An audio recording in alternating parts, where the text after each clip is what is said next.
Hi, my name is Pennie Steede, and I'm here at our home at M.E.E.T Ministries, all the way from Huddersfield, England. For those of you that don't know, that's not London, that's maybe 4 hours or so north of London. Well, it takes me about 5 hours to drive. And I want to talk to you today about how I came to be here at M.E.E.T Ministries and what being here has done for me. I never knew anything about M.E.E.T. I had never heard of M.E.E.T Ministries. And the Lord showed me that this is where I needed to be. I have breast cancer that has already spread all through my body, my lymph nodes especially, and my spine. I'm what you would call a stage 4. When I started this journey, I was 257 pounds. I had high blood pressure, sugar, and cholesterol, and all kinds of allergies. All of that has gone now except for the cancer. I was fighting cancer naturally and doing the best I could, but I started to fall. I was having difficulty meeting my needs financially to be able to provide for all of the treatments that I needed. And I started to feel myself losing the battle. And I began to pray. I made a prayer list and I started praying and I said, Lord, I have 4 children and a husband. And I know there's a work for me to do, because getting cancer was actually one of the best things that happened to me. It showed me our health message. It showed me all of the Bible, the spirit of prophecy, all of the things that God has given us as gifts that I never had time for in my life. Cancer showed me those. I prayed for 20-something years to lose weight, for my face to clear up. Well, I've lost the weight, my face is clear, I'm strong, I'm healthy, but I was losing the battle. I started to lose energy. I even started to lose will.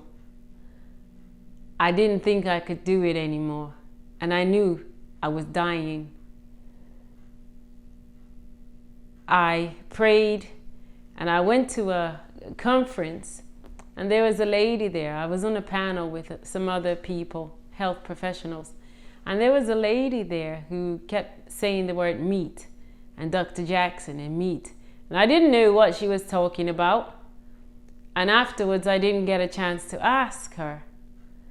So I like to listen to a preacher called Dwayne Lemon often on YouTube. And he had recently had a heart surgery. I think it was around Christmas time. And I wanted to find out how he was doing now. And I saw that there was an update, his testimony. So I started listening to it. And as I listened, he kept talking about M.E.E.T. But he said M.E.E.T Ministries this time. And I said, oh, who are they? And I looked them up. And I said, whoa, really? But I had not intended to come here. I was still looking around for somewhere for help and praying. And then God worked it out so miraculously that I ended up here at M.E.E.T Ministries. And I want to tell you that my whole life has been changed. This was the missing pieces to the puzzles, which I have been trying to fix. Yes, there was the physical and the physiology, but the spiritual and the mental, this was the other part which I did not have. So, I'm trying to come over here now. I've decided to come to M.E.E.T Ministries. I had no money to come. My passport wasn't even current. The Lord said, go get it done. I went and got it done. Then I'm saying, okay, Lord. And I asked a few people for help and no one could help me. So I was saying, oh, Lord, how am I going to do this? And I started praying again on my prayer list. And God impressed upon the heart of a family member. They just called me one morning and said, I've put money in your account so you can get started. And I got started. I got the plane tickets for me and my youngest child, which is 8 years old. And then I realized that she didn't have a passport either. So I called the passport office and they said, we don't do emergency passports for children. We need at least a week. Well, I was leaving in 4 days. And I made it a matter of prayer. And I called back and asked to speak to the supervisor at Her Majesty's Passport Department. And I explained my situation.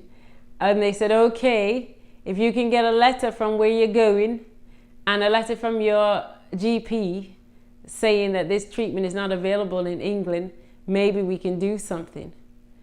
Well, I spent all the next day doing it. And we had 1 day left before flight. And they granted my daughter a passport. So it was a go. And we arrived here.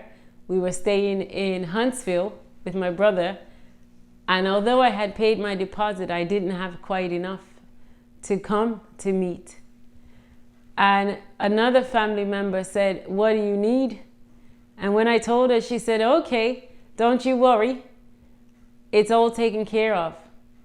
And so I was here, barely able to make it. They asked me to get some blood tests.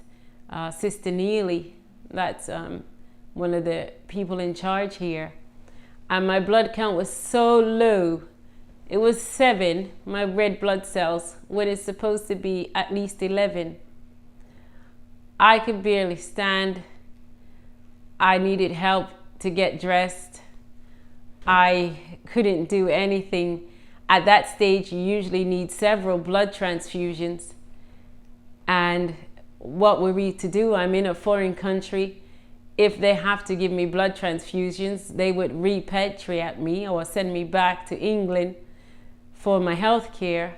And I didn't want that. I had to get here.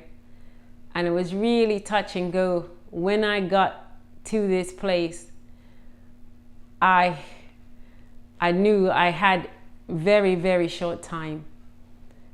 And they worked on my body. They gave me all kinds of treatments and juices. And oh, let me tell you, some of those things were a bit horrid. And the treatments were, I felt like I wasn't going to make it. At one point, I thought, I'm going home. I can't do it. Lord, help me. And I prayed and prayed. But the most special part to me was the morning and evening worship. I have been praying about some issues, faith in particular, and forgiveness. Those were 2 issues that I needed help in dealing with, in grasping a hold of. And although I had read Sister White's writings and the Bible, and I was learning Hebrews 11, the chapter on faith, I still couldn't, I knew my faith wasn't where it should be. And wouldn't you know, the first worship session here was on faith. And we did faith for a couple of days. And I saw so much in the Ministry of Healing. They're using a book called Health and Happiness. It's the same book. I saw so much that I had already read, but with new meaning. And then we started talking about forgiveness. And that was the other issue that was on my prayer list. And again, in the book Health and Happiness or Ministry of Healing, we've been reading about forgiveness. We've also been reading about, from Christ Object Lessons, about forgiveness and talking about it. And I felt that my spiritual life has moved to a whole different dimension. The worship services are so beautiful here. And then as well, talking about the mental health aspect and how your mental health is directly impacting on your body, and your body directly impacts your mental health. Although I knew that, I didn't know quite how to live that. And being at M.E.E.T Ministries has taught me that in a new and refreshing way. And I'm so filled with life now. We're going home tomorrow. I can stand, I can walk, I can talk, I can take care of myself again. I can get dressed, I can do all the things that I was losing. And I've been set back on the path to life. I know I'm not dying anymore, even without the blood test yet, and without all of the medical doctor's test yet. I can tell within my body, within my soul, that I have been taken off the path to death and my feet have been set on the path to life. And I want to encourage you with any sickness, illness, whether it's mental, physical, spiritual. This is a place where they minister to you. The types of treatments that they offer here, the selflessness and dedication of the staff. When I look at what they were doing for me physically, and I realize that they're not getting paid a high wage, they get a stipend to do stuff that they could be making a lot of money doing, taking care of my body and the other ladies that were here. And I just want to praise God and give thanks for that. And to let you know that there is hope. No matter what your illness, your disease, your sickness, your sin, there is hope here at M.E.E.T Ministries. I want to encourage you to do whatever you can to get here. And those of you who do not need to get here, do whatever you can to help and support this ministry, because time is getting short. And we are called to spread light, to be light to the world. And this is one place that is light. I've received light, and so many others are receiving light. And I know you can be a part of it as well. I want to thank you for listening to my story, and God bless.